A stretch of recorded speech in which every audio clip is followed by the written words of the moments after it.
नमस्कार दोस्तों, मैं Vijay Tiwari the book society में आपका स्वागत है। जहां हम आज की इस वीडियो के माध्यम से सब्जेक्ट कोड बीपीएससी 108 के कुछ महत्वपूर्ण प्रश्नों की चर्चा आपके साथ करेंगे। जैसे कि परीक्षाएं नज़दीक हैं और हम आशा करते हैं कि आप लोगों की परीक्षाओं की जो तैयारी है वो अच्छे से चल रही होगी।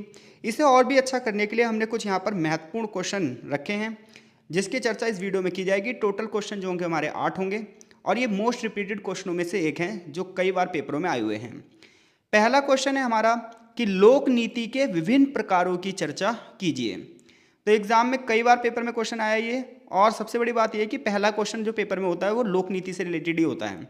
तो एग्जामिनर आपसे पूछ रहा है कि लोक नीति के विभिन्न प्रकार बताओ। तो देखो, लोक नीति जिसे हम इंग्लिश में बोलते हैं पब्लिक पॉलिसी, तो सरकार पब्लिक के लिए जो नीतियाँ बनाती है वो नीतियाँ सारी की सारी क्या कहलाती है, हमारी लोक नीति कहलाती है। यानी कि लोक नीति वो सारी नीतियाँ होती हैं जो जनता के लिए तैयार की जाती हैं।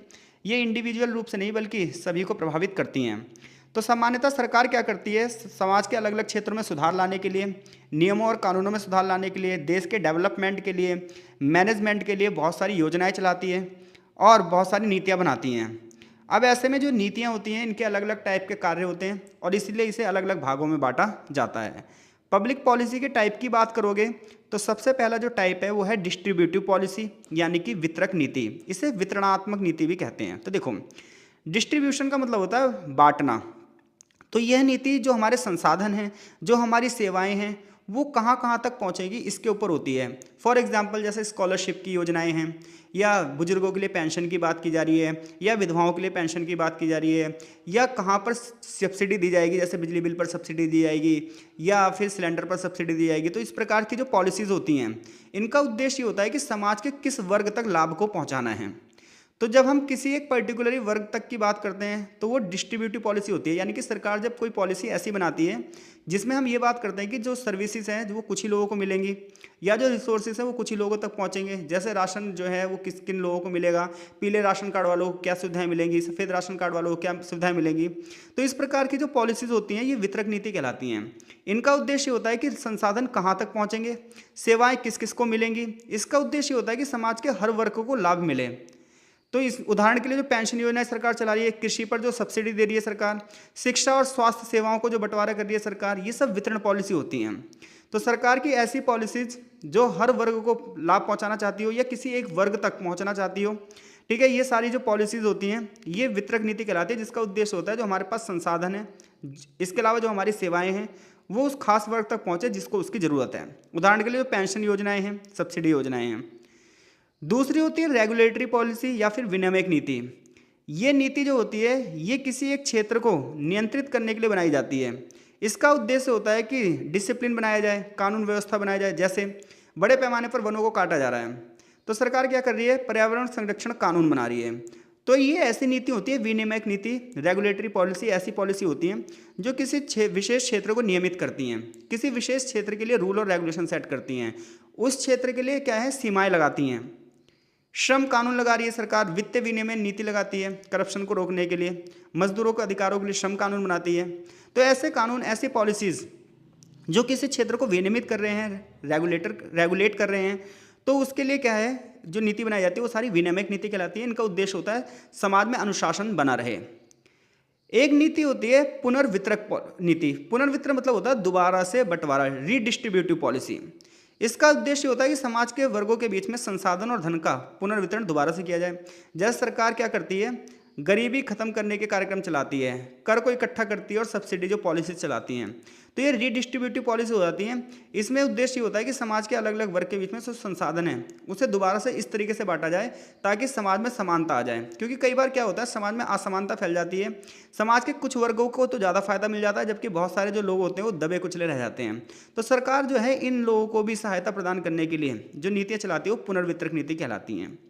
एक होती है स्ट्रक्चरल पॉलिसी जिसे हम संरचनात्मक नीति कहते हैं। यह नीति लंबे समय तक समाज और अर्थव्यवस्था को प्रभावित करती है। यानी कि वो पॉलिसीज जिनके जो उद्देश्य होते हैं वो दीर्घकालिक होते हैं। तो सरकार की पॉलिसी एक तो शॉर्ट टर्म पॉलिसी होती है, एक लॉन्ग टर्म पॉलिसी होती है। तो जो लॉन्ग टर्म पॉलिसी होती है वो पॉलिसी कहलाती है हमारी संरचनात्मक नीति, स्ट्रक्चरल पॉलिसी। ये देश के विकास में महत्वपूर्ण भूमिका निभाती हैं। जैसे जब देश के लिए शिक्षा नीति बनाते हैं तो एक बार शिक्षा नीति जब बन जाती है और लागू हो जाती है तो फिर 20 से 25 साल तक वो नीतियाँ चलती हैं। उदारीकरण की नीति हो गई, जैसे कि 1991 में उदारीकरण की नीति को अपनाया गया था। तो ये उद्देश्य, ये बस इतनी सी बात रखना कि ऐसी पॉलिसीज जो लॉन्ग टर्म के लिए होती हैं वो संरचनात्मक पॉलिसी कहलाती हैं। कुछ होती हैं इमरजेंसी पॉलिसी, उदाहरण के लिए कोई महामारी आ गई, जैसे कोविड के दौरान कुछ पॉलिसीज हमें अपनानी पड़ी, या कोई नेचुरल डिजास्टर आ गई, किसी एरिया में चक्रवात वगैरह आ गया, या कहीं पर फ्लड आ गई, या कहीं पर अर्थक्वेक आ गया। तो ऐसी स्थिति में तुरंत के तुरंत समाधान के लिए नीतियाँ बनाई जाती हैं, वो सारी इमरजेंसी पॉलिसी कहलाती हैं। एक होती है फॉरेन पॉलिसी, से हम विदेश नीति कहते हैं। तो ये विदेशी मामलों से नियंत्रित होती है, जैसे किस देश से हम व्यापार समझौता करेंगे, किस देश से सुरक्षा सहयोग करेंगे, किस देशों के साथ जो है हम अपने संबंधों को अच्छे से स्थापित करेंगे। एक होती है सांस्कृतिक नीति।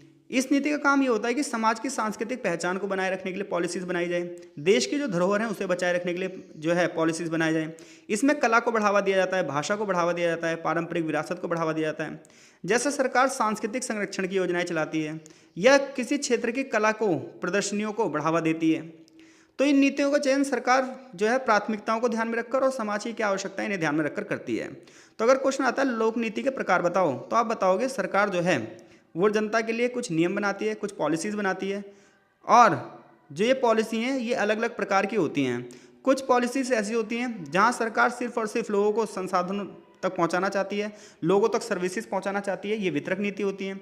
कुछ नीतियों का जो उद्देश्य होता है वो समाज में नियमों को निर्माण करने के लिए होता है, ताकि लोगों की जो गतिविधियां उन पर रोक लगाई जा सके और देश के विकास में योगदान दिया जा सके, जैसे पर्यावरण संरक्षण।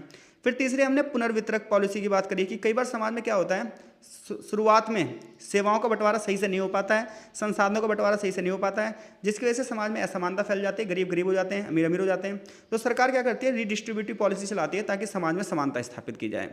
स्ट्रक्चरल पॉलिसी वो होती हैं जिनका जो ऑब्जेक्टिव होता है वो लॉन्ग टर्म के लिए होता है। इमरजेंसी पॉलिसीज तुरंत के लिए होती है, कई बार नेचुरल डिजास्टर आ जाती है। फॉरेन पॉलिसी जो होती है वो विदेश नीति को ध्यान में रखकर की जाती है। और कल्चरल पॉलिसी, इसके अलावा भी बहुत सारी पॉलिसीज होती है, बट हम 20 नंबर में पूरी किताब तो लिखेंगे नहीं भाई, सिंपल सी बात है। अगला क्वेश्चन भी हमारा बहुत ज़्यादा महत्वपूर्ण है कि लोक नीति के निर्माण की प्रक्रिया की व्याख्या कीजिए, यानी कि पब्लिक पॉलिसी बनती कैसे है। सरकार पब्लिक पॉलिसी बनाते समय किन किन चीज़ों को ध्यान रखती है, यानी कि आपको कोई लोक नीति बनानी है, पब्लिक के लिए कोई पॉलिसी लेकर आनी है, तो आप उनमें किन चीज़ों का ध्यान रखोगे। तो पब्लिक पॉलिसी मेकिंग यानी कि लोक नीति का निर्माण कैसे होता है, हम ये बात कर रहे हैं। तो देखो, जब भी कोई नीति बनती है तो सबसे पहले क्या किया जाता है, समस्या की पहचान की जाती है, क्योंकि भाई कोई समस्या आएगी तभी तो पॉलिसी बनाओगे आप, कोई समस्या नहीं होगी तो फिर क्या ही पॉलिसी बनाओगे। तो सबसे पहले क्या आएगी, समस्या। तो प्रॉब्लम आइडेंटिफिकेशन, इसमें क्या होगा, हम समाज की समस्याओं को देखेंगे कि भाई वर्तमान में समाज की क्या समस्याएं हैं। तो सबसे पहला चरण पॉलिसी को बनाते हुए क्या होता है, समाज में मौजूद समस्याओं या चुनौतियों को पहचाना जाता है। यह पहचान सरकार, नागरिक समाज या मीडिया के माध्यम से हो सकती है। यानी कि देखो, एक तो तरीका यह है कि सरकार को खुद लगे कि भाई समाज में अब इस चीज़ की ज़रूरत है, अब हमें ऐसा करना चाहिए, या नागरिक क्या करें, खुद ही धरने प्रदर्शन करें, आंदोलन करें और समाज की समस्याओं को उठाएं और बताएं भाई हमारे यहाँ ये पॉलिसी, ये समस्या है, इस पॉलिसी की ज़रूरत है। या फिर मीडिया खुद जाकर क्या करे, समस्याओं को जाकर देखे और फिर वो क्या करे, मीडिया आवाज़ उठाए इसके लिए और फिर सरकार का ध्यान दिलाए। तो सबसे पहला चरण जो है वो पब्लिक पॉलिसी में है, समस्या की पहचान, क्योंकि समस्या आएगी तभी पॉलिसी होगी। कई बार सरकार समस्याओं को खुद पहचान लेती है कि इससे ये चीज़ें हो सकती हैं, जैसे साइबर फ्रॉड हो रहे हैं तो उसके लिए पॉलिसी बना रही है सरकार। कई बार नागरिक खुद अपने लिए आवाज़ उठाएंगे, कई बार मीडिया मुद्दे को बनाएगी। तो इस प्रकार से पहला चरण क्या हो गया, समस्या की पहचान। जैसे बेरोजगारी हो गई, शिक्षा की स्थिति हो गई, पर्यावरण प्रदूषण, ये सब समस्याएं हैं। तो पहले सबसे पहले समस्या आएगी, ध्यान रखना। जब समस्या आएगी तो फिर एजेंडा बनेगा, ठीक है, एजेंडे की सेटिंग होगी, यानी कि एजेंडा निर्माण। तो पहचानी गई समस्याओं को प्राथमिकता दी जाएगी, क्योंकि भाई 8-10 समस्याएं आ गई मान लो एक साथ, तो हम ये देखेंगे इन 8-10 समस्याओं में से सबसे बड़ी समस्या कौन सी है, उसको प्राथमिकता देंगे और फिर उसके लिए नीति निर्माण का एजेंडे में शामिल कर देंगे, भाई इसके लिए पॉलिसी बनानी है। इसमें हम ये तय करेंगे किन मुद्दों पर तुरंत ध्यान देने की जरूरत है, क्योंकि भाई सारी पॉलिसी एक साथ तो नहीं बन सकती, तो बहुत सारी समस्याएं, तो उसमें से सबसे पहली समस्या जो है उसके लिए पॉलिसी बनाएंगे दूसरे चरण में। तो पहले चरण में हम क्या करेंगे, समस्या की पहचान करेंगे, दूसरे चरण में क्या करेंगे, एजेंडा बनाएंगे, तीसरे में क्या करेंगे, पॉलिसी फॉर्मुलेशन यानी कि विकल्पों का निर्धारण करेंगे कि भाई इस समस्या से निपटने के लिए क्या क्या विकल्प हमारे पास हो सकते हैं। तो इस चरण में समस्या के समाधान के लिए कौन कौन सी वैकल्पिक नीतियाँ हो सकती हैं, कौन कौन सी योजनाएं हो सकती हैं, इस चीज़ का ध्यान में रखा जाता है। इसके लिए क्या होता है, जो समस्या होती है उससे रिलेटेड स्पेशलिस्ट लोगों को बुलाया जाता है, रिसर्चर को बुलाया जाता है, जो लोग उस क्षेत्र में जैसे मान लो गरीबी समस्या है, तो जिन लोगों ने गरीबी पर अध्ययन किया है, पीएचडी करी है, जो रिसर्च कर रहे हैं लगातार कि गरीबी को कैसे खत्म किया जा सकता है, तो उसके लिए सरकार पॉलिसी बनाएगी। अब पॉलिसी का प्रॉफिट क्या है, लॉस क्या हो सकता है, रियल में वो आ सकती है पॉलिसी, नहीं आ सकती, इन सब चीज़ों का ध्यान रखा जाता है। तो सबसे पहले पॉलिसी निर्माण में क्या होगा, समस्या की पहचान की जाएगी, फिर एजेंडा बनाया जाएगा, फिर विकल्प सोचे जाएंगे कि इस समस्या को खत्म करने के लिए, इस प्रॉब्लम को खत्म करने के लिए क्या क्या हो सकता है। अब मुद्दा है डिसीजन लेने का, तो सारा फॉर्मेट तैयार करके सामने वाले सरकार को भेज दिया जाएगा, क्योंकि सरकारी डिसीजन लेगी। अब सभी विकल्पों का मूल्यांकन किया जाता है, क्या प्लस हो सकते हैं, क्या माइनस हो सकते हैं, कितने लोग विरोध करेंगे, कितने लोग इसके समर्थन में आएंगे, ये सब ध्यान में रखा जाता है। और जब पूरा मूल्यांकन हो जाता है तो निर्णय लेती है कौन, सरकार। अब आपने निर्णय ले लिया कि भाई आपको पॉलिसी बनानी है या नहीं बनानी। अब मान लो आपने पॉलिसी बना ली है कि हाँ भाई अब पॉलिसी बन गई है, तो अब नीति अगर आपने बना ली है, मंत्रिमंडल विधायिका सरकार ने नीति को लागू कर दिया है, तो नीति बनने के बाद अब अगला चरण ये होगा फॉर्मेशन का, इम्प्लीमेंटेशन का, कि अब भाई नीति को लागू करना है हमें। तो नीति बन गई है, अब जमीनी स्तर पर काम करना है, तो चुनी गई नीति को लागू करना ये सबसे महत्वपूर्ण चरण है, क्योंकि आपने समस्या की पहचान कर ली, समस्या का एजेंडा ही बना लिया, उसके प्लस माइनस पर भी देख लिया, और संसद से उसे पास भी करा लिया, या राज्य की विधायिका से पास करा लिया, या जो भी अथॉरिटी उससे पास भी करा लिया। मैटर ये करता है कि भाई उस नीति को लागू कैसे करोगे, रियल में जिस चीज़ के लिए वो पॉलिसी बनी है क्या वहाँ तक वो चीज़ पहुँच पाएगी। इसके लिए सरकार विभिन्न विभागों यानी कि जितने भी डिपार्टमेंट है उससे रिलेटेड उनको बुलाएगी, जितनी एजेंसियाँ उससे संपर्क करेगी, जितने भी कर्मचारी उन्हें बताएगी कि भाई देखो इस पॉलिसी को लागू करने के लिए तुम्हें ये करना पड़ेगा। अब नीति को प्रभावी रूप से लागू करना है तो उसके लिए कितना पैसा लगेगा, कौन कौन संसाधन लगेंगे, ये सारी चीज़ें निश्चित की जाएगी। तो आपको कोई भी पॉलिसी बनानी है तो सबसे पहले पॉलिसी बनाते वक्त आप क्या करोगे, समस्या की पहचान करोगे, फिर एजेंडा बनाओगे, फिर विकल्प ढूंढोगे कि इसके क्या लाभ हो सकते हैं, क्या हानि हो सकती है, कैसे समस्या की सॉल्व किया जा सकता है। फिर आप डिसीजन लोगे कि भाई अब हमें क्या करना है क्या नहीं करना। और जब डिसीजन हो जाएगा कि भाई नीति बनानी है, तो मेन मुद्दा है कि नीति को लागू करना है, क्योंकि देखो जैसी नीति लागू होगी वैसे कुछ लोग क्या करेंगे, मुंह फाड़ेंगे, भाई विरोध करना शुरू कर देंगे हैं इस नीति के। क्योंकि देखो भाई ये ध्यान रखना, जब भी आप ध्यान रखेंगे कि कोई भी पॉलिसी बनेगी तो वो 100% लोगों को कभी भी सेटिस्फाई नहीं कर सकती। तो जब भी कोई पॉलिसी बनती है तो ये ध्यान रखा जाता है कि कम से कम 60% लोगों को ये क्या करे, सेटिस्फाई करे। तो अगर किसी पॉलिसी को कोई पॉलिसी 60% लोगों को सेटिस्फाई कर रही है तो आप ये मान के चलो वो पॉलिसी सही है, क्योंकि हर सिक्के के दो पहलू हैं, एक पॉजिटिव है एक निगेटिव है। लेकिन कोई भी पॉलिसी बनती है कुछ लोग विरोध करने आ जाते हैं, अरे भाई दूसरों का भी तो देखना पड़ेगा आपको। तो जब भी कोई पॉलिसी आए तो आप ये देखो कि भाई वो 60% लोगों को 70% लोगों को अगर सेटिस्फाई कर रही है तो फिर 30% लोगों को तो देखो छोड़ना ही पड़ेगा, क्योंकि कोई भी चीज़ आज तक ऐसी हुई नहीं है जो 100% लोगों को सेटिस्फाई कर दे। एक भगवान भी 100% लोगों को सेटिस्फाई नहीं कर सकते, हर व्यक्ति के अलग अलग भगवान हैं। तो ये तो फिर भी पॉलिसी 100% लोगों को कैसे वेरीफाई करेगी, सेटिस्फाई कैसे करेगी। तो हमेशा ध्यान रखना सरकार का जो विरोध होता है वो होना तो चाहिए, लेकिन कई बार गलत भी विरोध होता है, जिसमें सरकार की बात मैं कह रहा हूँ, ध्यान रखना मैं किसी पार्टी विशेष की बात नहीं कर रहा, कोई भी सरकार हो, हर सरकार का विरोध होता है, लेकिन विरोध वो इसलिए होता है क्योंकि कोई भी सरकार ऐसी नहीं जो 100% लोगों का वोट लेती हो, तो इसलिए विरोध भी आपको दिखेगा। तो ध्यान रखिएगा पॉलिसी का मूल्यांकन किया जाता है, ये जांचा जाता है क्या नीति ने निर्धारित उद्देश्यों को पूरा किया है नहीं किया, यदि आवश्यक हो तो फिर बाद में नीति में संशोधन भी किया जाता है, यानी कि लास्ट में नीति कितनी प्रभावी रूप से लागू होगी, कितने लोगों को प्रॉफिट देगी, ये सब हम देख लेंगे। तो नीति सक्सेस कितनी रही ये देखेंगे, अगर नीति सक्सेसफुल नहीं रही तो उसमें कुछ चेंज करेंगे और लास्ट में सुधार करेंगे। एक उदाहरण के माध्यम से समझाया जा रहा है कि यदि सरकार बेरोजगारी की समस्या का समाधान करना चाहती है तो क्या करेगी। तो सबसे पहले सरकार जो है वो समस्या की पहचान करेगी कि आखिर बेरोजगारी की दर बढ़ क्यों रही है। ठीक है, समस्या की जब पहचान हो जाएगी तो एजेंडा बनाएगी, एजेंडा में देखेगी कि बेरोजगार युवाओं को रोजगार कैसे दिया जा सकता है। फिर विकल्प तलाशेगी कि यार रोजगार ऐसे दिया जा सकता है कि लोगों के अंदर स्किल्स नहीं है, तो पहले स्किल्स को बढ़ावा देगी सरकार, नए नए उद्योगों को बढ़ावा देगी। फिर डिसीजन लेगी कि इनमें से एक विकल्प को चुन लो भाई, फिर योजना को राष्ट्रीय स्तर पर लागू करेगी और फिर देखेगी क्या इन सभी चीज़ों से रोजगार में वृद्धि हुई है या नहीं हुई है। अगर हुई है तब तो नीतियाँ चलेंगी, अगर नहीं हुई है तो उसमें सुधार किया जाएगा। तो लोक नीति एक सतत प्रक्रिया है जो समाज की बदलती जरूरतों को विकसित करती है। ठीक है, मैं ये मान के चल रहा हूँ अगर ये क्वेश्चन आया तो आप कर दोगे। तीसरा क्वेश्चन, ये भी बड़ा जबरदस्त क्वेश्चन है, 2023 के पेपर में आया हुआ है कि नगर पालिकाओं की संरचना और संयोजन का वर्णन कीजिए, यानी कि नगर पालिकाएं कैसे बनती हैं ये बताना है आपको। तो देखो नगर पालिकाओं को इंग्लिश में बोलते हैं म्यूनिसिपैलिटी। जैसे दिल्ली की बात करोगे तो आप यहाँ पर एमसीडी है, मुंबई की बात करोगे तो वहाँ पर बीएमसी है। तो इस प्रकार से जो नगर पालिकाएं होती हैं शहरी क्षेत्रों के लिए होती हैं, ध्यान रखना, ग्रामीण क्षेत्रों के लिए होती है पंचायतें। ठीक है, और शहरी क्षेत्रों के लिए क्या होती है, म्यूनिसिपैलिटी यानी कि नगर पालिकाएं। तो नगर पालिकाएं जिन्हें स्थानीय शासन यानी कि लोकल बॉडी भी कहा जाता है, ये एक प्रशासनिक संस्थान है जिनका संबंध शहरी क्षेत्रों से होता है। अब नगर पालिका बनती कैसे हम ये बात कर रहे हैं। इसके अलावा मैं बता दूं संविधान के अनुसूची नंबर 12 जो है उसमें नगर पालिकाओं का वर्णन किया गया है। ठीक है, और ये नगर पालिकाओं की जो स्थापना है आप ये मान के चलो 74th अमेंडमेंट 1993 में लागू हुई थी, 1992 में अमेंडमेंट हुआ था। ठीक है। तो 1992 में पंचायतों और नगर पालिकाओं की बात की गई थी, 93 में ये लागू हो गया था।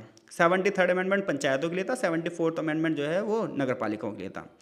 अब हम बात करें नगर पालिका बनती कैसे है, तो सबसे पहले होता है भाई इलेक्शन। इलेक्शन में चुने हुए जो प्रतिनिधि होते हैं, इलेक्टेड रिप्रेजेंटेटिव जो होते हैं, ये नगर पालिका का प्रमुख प्रशासनिक निकाय होता है।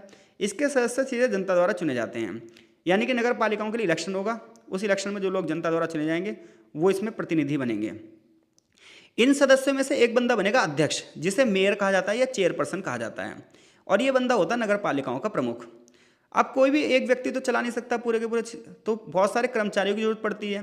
तो इसके लिए क्या रखते हैं, एडमिनिस्ट्रेटिव स्टाफ रखा जाता है, यानी कि प्रशासनिक कर्मचारी रखे जाते हैं। तो नगर पालिकाओं का कामकाज सही से चल सके, नगर पालिकाएं जिन उद्देश्यों के लिए बनाई गई हैं वो हो सके, शहरों में साफ सफाई हो, इसके अलावा प्राइमरी एजुकेशन हो, स्वास्थ्य सुविधाएं मिले, ठीक है, लाइब्रेरी वगैरह की जो सुविधाएं वो मिले, पुलिया वगैरह जो है उनकी समस्याएं दूर हो सके। तो इसके लिए कुछ मुख्य अधिकारी बनाए जाते हैं, जैसे चीफ म्यूनिसिपल ऑफिसर, इसके अलावा अभियंता यानी कि इंजीनियर्स, अकाउंटेंट यानी कि लेखाकार, और भी बहुत सारे कर्मचारी इसमें शामिल होते हैं। तो नगर पालिकाओं की संरचनाओं में सबसे पहले क्या होगा, इलेक्टेड मेंबर आएंगे, जनता उन्हें चुनेगी, ठीक है।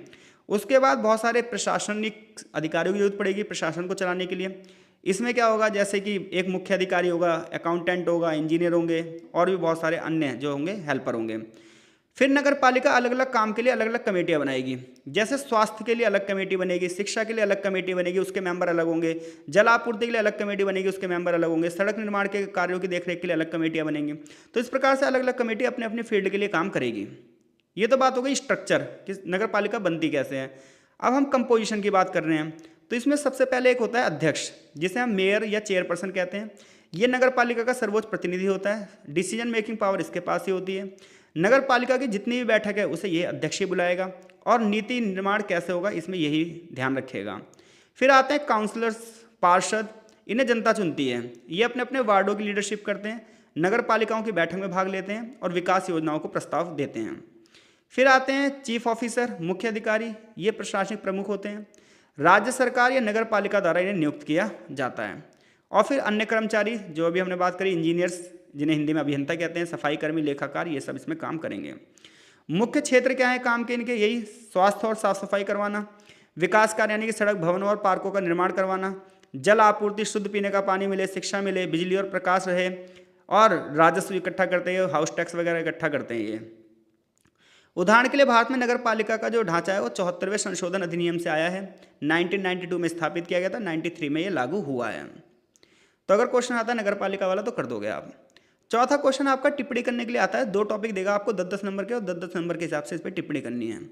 कोशिश आप ये करना कि आप लॉन्ग क्वेश्चन करो, क्योंकि टिप्पणी वाले जो क्वेश्चन होते हैं इनमें टाइम थोड़ा ज़्यादा लग जाता है, लेकिन अगर आपके पास ऑप्शन नहीं होंगे तो आप करोगे ही। तो पहले वाले भाग में आपको 4 में से 3 क्वेश्चन या 2 क्वेश्चन निपटा देने हैं, ठीक है। पहला टॉपिक है हमारा नीति प्रक्रिया का अभिजात्य मॉडल क्या है। खूब आता है ये क्वेश्चन भाई, कि जब आप पॉलिसी बनाते हो तो उसका अभिजात मॉडल क्या है, कि बहुत सारे मॉडल हैं, उसके हमसे अभिजात मॉडल की बात कर रहा है, एलाइट मॉडल की बात कर रहा है। तो देखो सबसे पहले हम ये बात कर लेते हैं कि एलाइट क्लास होती क्या है, यानी कि अभिजात कौन होते हैं। तो देखो अभिजात वर्ग आज के बाद आपको कहीं पर मिल जाए, चाहे हिस्ट्री में मिल जाए, चाहे पॉलिटिकल में मिल जाए, चाहे पब्लिक एड में मिल जाए, या किसी भी सब्जेक्ट मिल जाए। ये मान के चलो अभिजात वर्ग वो होते हैं जो विशेष अधिकार वाले लोग होते हैं, अमीर लोग होते हैं, इनके पास पावर होती है, अथॉरिटी होती है। तो ये माना जाता है कि जो पॉलिसी बनती है उसमें सबसे पहले जो है इन अमीरों का ध्यान रखा जाता है, ठीक है, पावरफुल लोगों का ध्यान रखा जाता है, क्योंकि जो पावरफुल लोग हैं, अमीर लोग हैं, ये माना जाता है यही देश चलाते हैं। तो नीति प्रक्रिया के अभिजात मॉडल में ये मानता है कि समाज में जो नीतियाँ हैं ये अभिजात वर्ग द्वारा बनाई जाती हैं। अगर अभिजात वर्ग सेटिस्फाई है तो नीति बन जाएगी, अगर अभिजात वर्ग सेटिस्फाई नहीं है तो नीति नहीं बनेगी।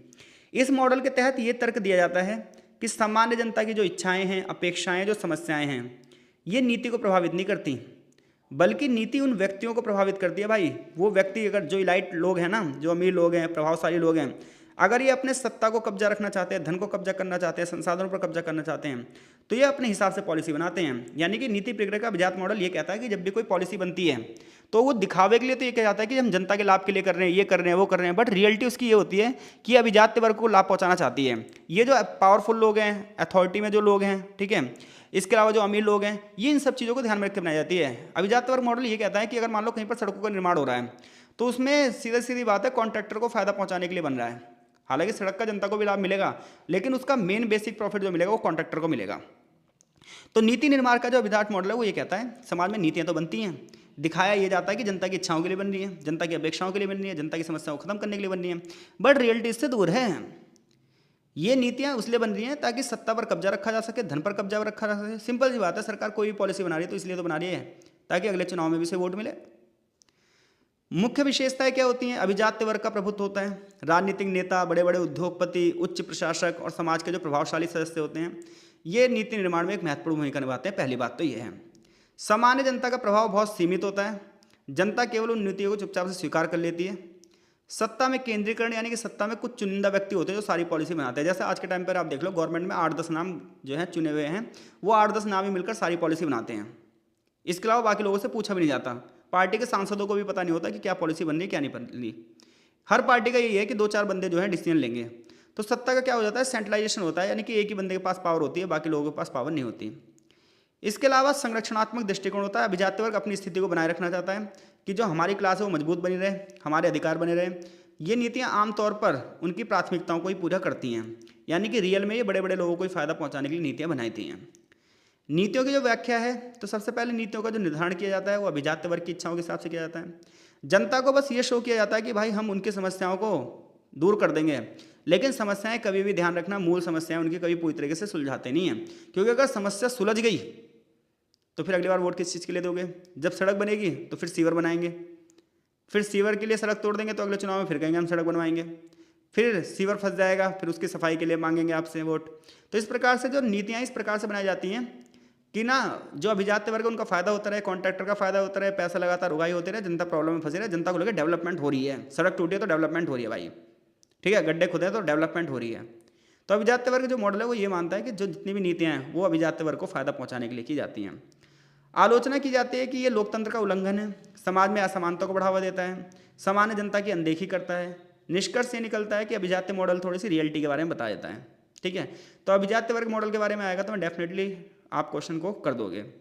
अगला जो टॉपिक था हमारा टिप्पणी करने के लिए वो था जीरो बेस्ड बजटिंग, यानी कि शून्य आधारित बजट कार्य। देखो, शून्य आधारित बजट कार्य क्या होता है, जीरो बजट क्या होता है? तो जैसे सपोज डेट पिछले साल आपकी एक पॉलिसी चल रही है, ठीक है, यानी कि पिछले साल एक कार्यक्रम आपका चल रहा है, तो ये इस फाइनेंशियल ईयर में पूरा नहीं हुआ, अब अगले फाइनेंशियल ईयर में और आगे बढ़ाना है। तो एक तरीका तो ये है कि हम पिछली बार कितना पैसा लग गया अब इसमें और आगे बढ़ा दें। एक तरीका ये है कि यहीं से जीरो शुरुआत करें कि हम अब दोबारा से इसको ध्यान देंगे, जहाँ जहाँ रिफॉर्म की जरूरत है वहाँ वहाँ करेंगे, इसे बोलते हैं जीरो बजटिंग। तो शून्य आधारित बजट एक ऐसी प्रक्रिया है जिसमें प्रत्येक व्यय को, यानी कि प्रत्येक खर्च को हर बजट की शुरुआत में जीरो से शुरू किया जाता है। जबकि पहले क्या चलता था? पहले ये होता था कि पिछले वर्ष के बजट को आधार मानकर कुछ परिवर्तन कर देते थे। लेकिन जब आप जीरो बजट की बात करोगे, जेबीबी की बात करोगे, तो इसमें हर साल जो पहली बार चीज़ें प्रस्तावित की जाती हैं, ये माना जाता है कि हर बार वो नई है, यानी कि पुरानी नीति भले ही चल रही हो लेकिन उसे नई मानकर ही उस पर काम किया जाता है। तो इसे बोलते हैं जीरो बजट। इसमें प्रत्येक गतिविधि का पुनर्मूल्यांकन किया जाता है, यानी कि पिछले साल जो काम हुआ था उसकी जाँच की जाती है और फिर उसे और ज़्यादा प्रभावशाली बनाने के लिए और काम किया जाता है। ऐसे में इस विभाग को ये साबित करना पड़ता है कि जो खर्च हुआ है वो तो ठीक है, लेकिन अब नए खर्च की जरूरत क्यों है। जैसे मान लो पहले की कोई चीज़ चल रही है, अब उसमें कुछ सुधार करना है तो आपको पूरा रिटर्न में बताना पड़ेगा, ठीक है, प्रूफ करना पड़ेगा, भाई इसमें ये सुधार की जरूरत है, जनता को ये प्रॉब्लम हो रही है, अब हमें ये खर्च करना पड़ेगा। तो यानी कि अगली बार फिर से जीरो से जब चीज़ें शुरू होंगी तो वो जीरो बजटिंग है। इसमें शून्य से शुरुआत होती है, पिछली राशि से शुरुआत नहीं होती। इसमें प्राथमिकताओं को देखा जाता है कि किन चीज़ों की पहले जरूरत है, फिर उसके बाद। तो सबसे पहले जिस चीज़ की जरूरत होती है उस चीज़ को किया जाता है। सबसे बड़ी बात यह है कि इसमें कॉस्टिंग और प्रॉफिट की बात की जाती है कि खर्च कितना होगा, उससे लाभ कितना होगा, उसका परिणाम क्या होगा, ये सब जीरो बजट में ध्यान रखा जाता है। तो जितनी भी सरकारी योजनाएं बनाई जाती है, जितने भी विभाग पर खर्च होते हैं, उसमें ट्रांसपेरेंसी लाने के लिए जीरो बजट प्रक्रिया शुरू की गई है। निजी कंपनियों के मुनाफे बढ़ रहे हैं लगातार, तो उसे भी ध्यान में रखते हुए जीरो बजटिंग की प्रक्रिया शुरू की गई है। शैक्षिक और गैर सरकारी जो संस्थाएं हैं, इसमें संसाधनों का प्रभावी प्रयोग हो पाए, जो रिसोर्सेज मिलते हैं वो यूज़ हो पाए, इसके लिए भी जीरो बजटिंग की बात की गई है।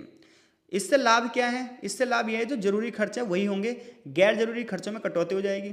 इसके अलावा ट्रांसपेरेंसी बढ़ेगी, क्योंकि पहले आपको बताना पड़ेगा भाई कि हमने इतना पैसा खर्च किया है और इतना काम हुआ है, आगे हमें और काम करना है तो उसके लिए हमें इतना पैसा लगेगा, जिसके लिए हम ये काम करेंगे। तो पूरी चीज़ें बतानी पड़ेगी, तो जवाबदेहिता बनती है। संसाधनों का अच्छे से प्रयोग होगा और बजट प्रक्रिया को बढ़ावा मिलेगा। चुनौती ये है कि समय ज़्यादा लगता है, ज़्यादा मजदूरी लगती है, ज़्यादा सोचना पड़ता है। हर डिपार्टमेंट हर साल जो है पूरा का पूरा हिसाब दे देगा, ये मुश्किल होता है। आप देखते हो ना, जब बजट आता है तो उससे पहले कंपनियों में हड़बड़ मच जाती है, क्योंकि सबको अपना अपना क्या है, जो पूरे का पूरा स्ट्रक्चर है वो सेट करके बताना पड़ता है। ठीक है, कितनी आमदनी हुई, कितना खर्चा हुआ, कितना ITR फाइल करना है। तो ऐसे में बड़ी दिक्कत हो जाती है यार, हर साल ये सारी चीज़ें एकदम से 2-3 महीने लग जाते हैं, क्योंकि चीज़ें इतनी फैली हुई होती हैं। इसके अलावा जो कर्मचारी वो ट्रेंड नहीं होते, तो ऐसे में उन्हें ट्रेनिंग की भी जरूरत होती है। और कई बार कुछ ज़रूरतें ऐसी होती है जिनकी तुरंत आवश्यकता होती है, तो उनको अनदेखा कर देते हैं। तो इसलिए इसकी आलोचना भी की जाती है। निष्कर्ष से निकलता है, शून्य आधारित बजट जो है वो उपयोगी तो है, आधुनिक बजट प्रक्रिया से अलग भी है, पुरानी बजट प्रक्रिया की कमियों को दूर भी करता है। लेकिन अगर हमें जीरो बजट को लागू करना है तो सबसे पहले एडमिनिस्ट्रेशन हमारा मजबूत होना चाहिए, डाटा अच्छे से विश्लेषित होना चाहिए, नीतिगत इच्छा शक्ति होनी चाहिए, और बजट में अनुशासन होना चाहिए, संसाधनों की दक्षता होनी चाहिए, और सबसे बड़ी बात है दूरदर्शिता, लॉन्ग टर्म के लिए पॉलिसी बननी चाहिए। तो मैं मान के चलो इन चारों में से कोई भी क्वेश्चन आ गया तो आप कर दोगे। अगले जो 4 क्वेश्चन हैं हम वो पार्ट 2 में चर्चा करेंगे। तब तक के लिए आपका बहुत बहुत धन्यवाद। आशा करता हूँ वीडियो आपके लिए हेल्पफुल रही होगी। कमेंट बॉक्स में अपने रिव्यू ज़रूर दे दीजिए, ताकि हम अगली वीडियो को जल्द से जल्द अपलोड कर सकें।